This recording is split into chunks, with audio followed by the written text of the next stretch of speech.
Signs of trouble for the Make America Healthy Again movement. The U.S. Agriculture Department has cut two programs that funded $1 billion annually to help schools and food banks buy food from local farms. If you really want to make children healthy again, they need access to healthy whole foods, which is next to impossible on current budgets that schools are given. If you're getting $3 or $4 in funding per meal, and that has to cover staff, ingredients, preparation, and everything, you're simply not going to be able to make whole food-based fresh meals. You're going to feel forced to purchase cheap, pre-packaged foods from big food companies that are often ultra-processed and generally not nutritionally ideal. It gets worse than the $1 billion in cuts to those programs. Included in the House Republicans' budget is a plan to slash $230 billion from agriculture programs over the next decade. Achieving that would necessitate massive cuts to the Supplemental Nutrition Assistance Program, or SNAP, which helps lower-income families pay for food. 1 in 5 children in the country rely on that program for food. And what do you think is going to happen to those children's health, learning, and school performance, and everything if their main source of food is gone or cut in half or something? If you know a teacher, ask them what happens for kids who show up to school hungry, and then they go home to continue to worry whether their family will have enough food to eat. Taking away access to food for children is not the way to make America healthy again. What makes me mad is that at the same time we're stripping nutrition funding to children and lower income families,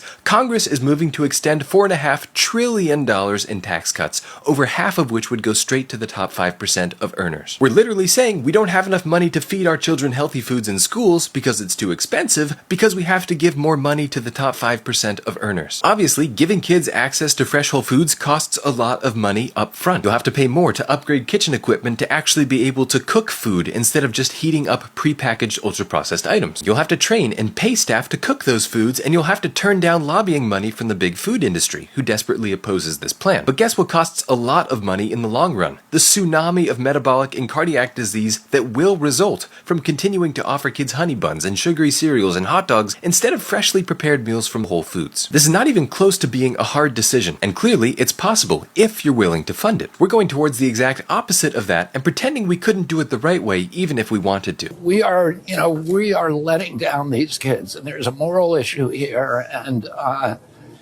we need to start grappling with it because it's a moral issue, it's a financial issue. The healthcare costs are going to sink us, and the only way that we're going to solve it is by changing what we eat.